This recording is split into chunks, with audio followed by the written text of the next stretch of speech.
اب دین کی قیمت کا اندازہ لگا کہ اللہ کی نگاہ میں دین کتنا قیمتی ہے، اور اللہ تبارک و تعالیٰ کے نزدیک یہ دین کتنا معزز ہے، اور اللہ کے نزدیک یہ دین کی کتنی وقت ہے کہ اس دین کے لیے امام الانبیاء، سرور کائنات جو وجود کائنات ہے، اللہ کے بعد جس نبی کا مرتبہ اور مقام ہے کہ شیخ سعدی رحمۃ اللہ علیہ کہہ کر خاموش ہے، بعد از خدا بزرگ توئی قصہ مختصر، کہ اللہ کے بعد اگر کسی کا مرتبہ، کسی کا مقام، کسی کی بزرگی، کسی کی شان ہے تو آقا مدنی صلی اللہ علیہ وسلم کی ذات ہے۔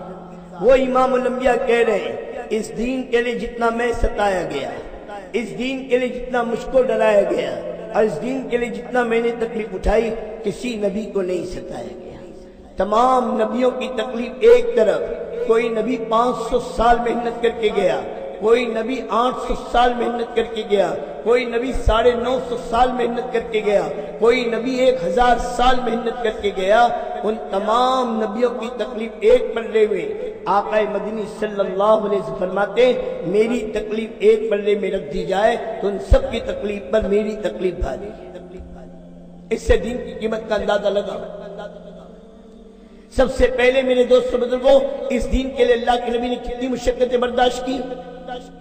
آپ کا وہ چہرہ، وہ نورانی چہرہ، وہ روحانی چہرہ جس کی اللہ قسم کھا رہا ہے، اس چہرے مبارک پر تھوکا گیا۔ ہاں، وہ اللہ کا نبی اللہ کے گھر میں سجدے میں بیت اللہ میں، اور آپ کی سر مبارک کو اجڑی ڈالی گئی، آپ کے راستے میں کانٹے بچھائے گئے، آپ کے گلے میں پھندا ڈال کر گھسیٹا گیا، اور میرے دوست بزرگوں آپ کے بدن پر دھول اور مٹی ڈالی گئی۔ یہ تکلیف، سارا مکہ ایک تیر اور کمان مقابلے پر آئے، سب اپنے اپنے پر آئے ہو گئے۔ وہ مکہ جہاں اللہ کے نبی کو ایک برا کہنے والا نہیں تھا، آج وہ مکہ سب کے تیور بدل گئے۔ میرے نبی کی 40 سالہ زندگی، کوئی میرے نبی کا دشمن نہیں، کوئی مکہ میں اللہ کے نبی کو برا کہنے والا نہیں، سب صادق الامین کہتے تھے۔ لیکن جب اللہ کے نبی نے کوہ صفا کی پہاڑی پر چڑھ کر آواز لگائی، یا ایھا الناس قولوا لا الہ الا اللہ تفلحون، اے لوگوں کہہ دو اللہ ایک ہے، اللہ تمہیں دنیا اور آخرت میں کامیاب کر دے گا۔ سارا مکہ آپ کا مخالف ہوا، اور سب سے پہلی مخالفت اپنوں نے کی ہے، سگے چچا نے کی ہے، جس نے دامن جھاڑ کے کھڑا ہوا اور کہا محمد صلی اللہ علیہ وسلم نعوذ باللہ نعوذ باللہ تیرے ہاتھ ٹوٹے، تو نے اس کے لیے ہم کو جمع کیا۔ اور جب اپنا مخالف کرے تو میرے دوستوں کون اس کی بات سنے گا؟ پھر پورا مکہ آپ کے مخالف ہوگا۔ 2 جوان بیٹیوں کے ایک ساتھ طلاق، ابو لہب کے دونوں بیٹوں کے نکاح میں تھی حضور صلی اللہ علیہ وسلم کی دونوں بیٹیاں، نکاح ہو چکی تھی، رخصت نہیں ہوئی تھی۔ جب سورہ تبت یدا نازل ہوئی تو ابو لہب نے اپنے بیٹوں کو بلایا اور کہا تم میری اولاد نہیں اگر محمد صلی اللہ علیہ وسلم کی بیٹیوں کو طلاق نہ دو۔ وہ دونوں داماد آئے اور ایک نے اللہ کے نبی کے گریبان کو پکڑ کر کہا یا نبی اللہ ہمیں تیری بیٹیاں نہیں چاہیے، لے لے۔ طلاق دی۔ ایک باپ کے دل سے پوچھو، کہنا بہت آسان ہے، سننا بہت آسان ہے، ایک ساتھ جس کی 2 جوان بیٹیوں کو طلاق ہوئی ہو اس باپ کے دل کا کیا حال گزرا ہوگا۔ سب سے پہلی بدعا میرے نبی کے دل سے جو نکلی اس وقت نکلی، اللہ کے نبی نے بدعا کی، اے اللہ اپنے کتوں میں سے کتا اس پر مسلط کر دے۔ اور اللہ نے سفر کے دوران میں شیر کے ذریعے سے اس کو ہلاک کیا۔ نبی کی بدعا، دل دکھا، بیٹیوں کی طلاق ہوئی۔ پھر حضور صلی اللہ علیہ وسلم طائف تشریف لے گئے پیدل مکہ سے، وہ نبوت کا 10واں سال جس کو یوم میرے دوست بزرگوں غم کا سال کہا گیا۔ 3 بڑے بڑے صدمے میرے نبی نے دیکھے، 3 بڑے بڑے صدمے۔ سب سے پہلا صدمہ ابو طالب کا انتقال۔ ابو طالب کے انتقال کے بعد حضور صلی اللہ علیہ وسلم کو ابو طالب کی قیمت کا احساس ہوا۔ جب آپ کے گلے میں پھندا ڈال کر گھسیٹا گیا تو کہا جب تک میرا چچا زندہ تھا کسی کی ہمت نہ تھی مجھ پر ہاتھ ڈالتا۔ پہلا صدمہ ابو طالب کا انتقال۔ ڈھال تھے، ڈھال، سارے مکہ کفار کے بے ایمانوں کے مقابلے میں ڈھال تھے، کوئی آپ کے قریب نہیں آتا۔ دوسرا صدمہ اماں جان حضرت خدیجہ کا وصال۔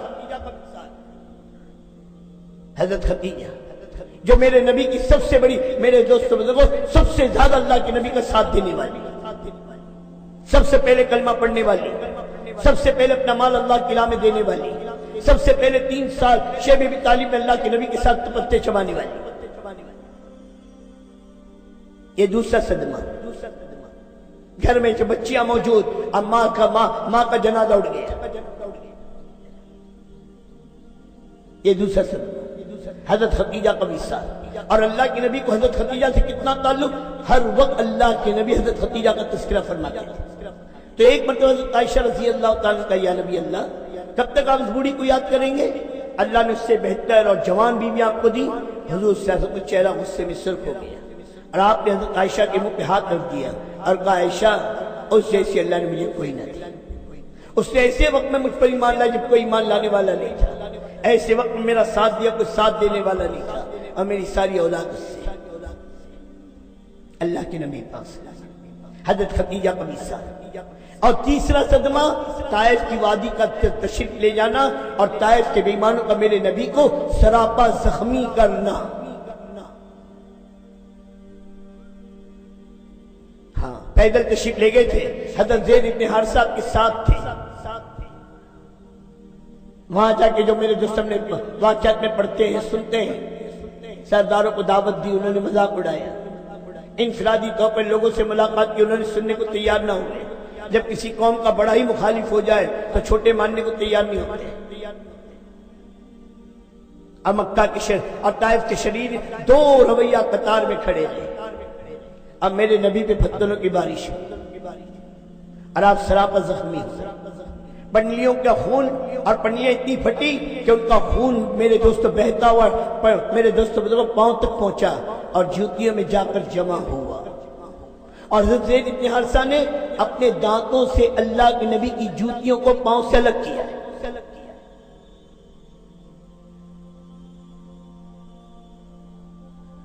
اور سب سے بڑی میرے نبی کی قربانی اللہ کے دین کے لیے وہ بیت اللہ کی جدائی۔ ایک حاجی کے دل سے پوچھو، ایک عمرہ کرنے والے سے پوچھو، 20 دن 30 دن 40 دن بیت اللہ کو دیکھتا ہے، بیت اللہ کی طرف نماز پڑھتا، میرے دوست بیت اللہ کا طواف کرتا ہے، بیت اللہ کے سامنے نماز پڑھتا ہے۔ جب طواف وداع کر کے حاجی لوٹتا ہے تو بچے کی طرح روتا ہے، جسے بچہ اپنی ماں کی جدائی پر ہوتا ہے، حاجی بیت اللہ کی جدائی پر ہوتا ہے۔ تو 40 دن کی تاثیر ہے۔ تو جس نبی کا بچپن، جس نبی کی جوانی اور جس نبی کی زندگی کے 53 سال اس بیت اللہ کے سائے میں گزرے ہوں، وہ اللہ کا نبی رات کی تنہائی میں بیت اللہ سے نکل رہا ہو، اس نبی کے دل کا کیا ہوا ہوگا؟ کتنا روئے ہوں گے، کتنا دل زخمی ہوا ہوگا، کتنا آپ تڑپے ہوں گے۔ اے بیت اللہ، میرا دل تجھے چھوڑنا نہیں چاہتا، میری قوم مجھے رہنے نہیں دیتی۔ جناب رسول اللہ صلی اللہ علیہ وسلم بیت اللہ کی جدائی پر رو رہے۔ پھر مکہ سے باہر نکل کے آپ نے دعا مانگی، اے اللہ مکہ مجھ کو محبوب، یہ بیت اللہ مجھ کو محبوب، تو مجھے میرے محبوب سے جدا کرتا ہے، اب تو مجھے وہاں پہنچا جو تجھ کو محبوب۔ تو اللہ نے مدینہ میں 2 محبوب، مدینہ بھی محبوب اور مدینہ والا بھی محبوب، اللہ نے 2 محبوب جمع کر دیے کہ میرے نبی کی بڑی قربانی۔ پھر مدینہ کے قیام کے دوران میں 10 سال اور اس میں 150 سفر صحابہ کے کرائے، چھوٹے بڑے سارے 150 کے قریب، اور تقریباً 27 25 یا 29 غزوات ہیں جس میں اللہ کے نبی خود شریک ہوئے۔ اور طائف کے بعد سب سے زیادہ زخمی اللہ کے نبی احد کے میدان میں کہ دندان مبارک شہید ہوئے، خود کی کڑیاں آپ کے ماتھے پہ گھسی، اور آپ میرے دوستو آپ کی چہرہ خون سے میرے دوستو سرخ ہوا۔ اللہ کے نبی بار بار اپنے ہاتھ سے اپنے چہرے کا خون صاف کرتے اور کہ تو قوم کیسے فلاح پائے گی جب اپنے نبی کے خون کو بہائے گی۔ 70 بڑے بڑے صحابہ شہید، اور سید الشہداء حضرت حمزہ رضی اللہ تعالیٰ عنہ جو نبی کے چچا بھی ہیں، جو نبی کے میرے دوست بزرگوں رضائی بھائی بھی ہیں، اور جو نبی کے ہم عمر بھی ہیں، اور ایک ساتھ بچپن میں کھیلے بھی ہیں۔ ایک ہی دن عبد المطلب کے گھر حمزہ پیدا ہوئے اور عبداللہ کے گھر محمد عربی پیدا ہوئے۔ 3 دن تک ایک ہی عورت کا دودھ پیا ہے، دودھ شریک بھائی بھی ہے اور چچا بھی ہے، اور یہ وہ چچا ہے جو صرف اللہ کے نبی کی محبت میں مسلمان ہے۔ اب وہ چچا کی جان گئی، ناک کان کاٹے گئے، ہاتھ میرے دوستوں بزرگوں انگلیاں کاٹی گئی، سینہ چیر کر کلیجہ نکالا گیا۔ حضور صلی اللہ علیہ وسلم نے احد کے میدان میں پوچھا کہ میرے چچا حمزہ دکھائی نہیں دیتے، لوگ تلاش میں نکلے، زندوں میں تلاش کیا حمزہ نہ ملے، مردوں میں تلاش کیا تو حمزہ کو اس حال میں پایا، مرنے والوں میں تلاش کیا گیا تو اس حال میں پایا کہ دیکھا نہیں جا سکتا۔ خود اللہ کے نبی کو کہا گیا آپ تشریف لائے، اور جب آپ اپنے چچا کا حال دیکھا تو آپ رو پڑے، رو، اور اتنا روئے کہ جبریل امین تسلی کے لیے آئے اور کہا یا نبی اللہ غم نہ کرے، اللہ نے آسمان پر لکھ دیا اسد اللہ و اسد الرسول، یہ اللہ کا شیر، اللہ کے رسول کا شیر۔ 70 مرتبہ اللہ کے نبی نے اپنے چچا کی نماز جنازہ پڑھائی ہے، یہ شرف بھی کسی اور کو نہیں ملا۔ 70 صحابہ شہید ہوئے، ہر کے جنازے کے ساتھ میرے نبی کا جنازہ رکھا گیا اور اللہ کے نبی پاک صلی اللہ علیہ وسلم اس کی نماز جنازہ پڑھائی۔ 70 اور 7 سال کے بعد جب میرے دوستوں وحشی آیا ہے اور حضور صلی اللہ علیہ وسلم سامنے کھڑا ہو کر کہا کہ میں وحشی ہوں، اللہ کے نبی نے کہا انت وحشی، تو وحشی ہے؟ کہا ہاں میں وحشی ہوں۔ تو حضور نے اسے بٹھایا اور کہا بتا تو نے میرے چچا کو کیسے قتل کیا؟ پھر جب اس نے قتل کا منظر چھیڑا پھر میرے نبی روئے، پھر میں نبی، یہ ساری قربانی ہے، اپنے لگے اپنے۔ زید ابن حارثہ کی تشکیل ہوئی ہے، کتنے دن کی؟ چلے 4 مہینے کی نہیں، جان دینے کی۔ کون ہے زید ابن حارثہ؟ جس نے 7 سال کی عمر میں اپنے باپ اور چچا کے مقابلے میں نبی کا غلام بن کر رہنا پسند کیا، جس کو اللہ کے نبی نے اپنا بیٹا بنایا تھا۔ زید ابن محمد کہا جاتا تھا۔ جعفر ابن ابی طالب حضور صلی اللہ علیہ وسلم کے چچا زاد بھائی ہیں، حضرت علی کے سگے بھائی ہیں، ابو طالب کا بیٹا ہے، 33 سال کا جوان ہے، 3 چھوٹے چھوٹے بچے، اون عبداللہ محمد کا باپ ہے۔ اور آج میرے دوستوں بزرگوں اردن میرے دوستوں موتا کے دامن میں دفن ہے۔ عبداللہ ابن رواحہ 4 بیوی کا شوہر آج دفن ہے۔ ساری دنیا کی قربانیاں، اب یہ ساری قربانی میرے نبی نے دین کے لیے دلوائے، نہ خود چین سے بیٹھا، نہ بیٹھنے دیے، ایک ایک مسلمان کو دنیا میں بھیجا، جاؤ میرے کلمے کو لے کر، جاؤ اس مبارک دین کو لے کر دنیا میں پھرو۔ سب کا ایک ہی کام بتایا، سب کا ایک ہی غم بتایا، سب کی ایک ہی فکر بتایا کہ جو میرے دین کو لے کر دنیا میں پھرے گا، جو اللہ کے دین کی سرسبزی اور شادابی کی محنت کرے گا، جو میری بات دوسروں تک پہنچائے گا، اللہ اسے سرسبز اور شاداب رکھے، خوش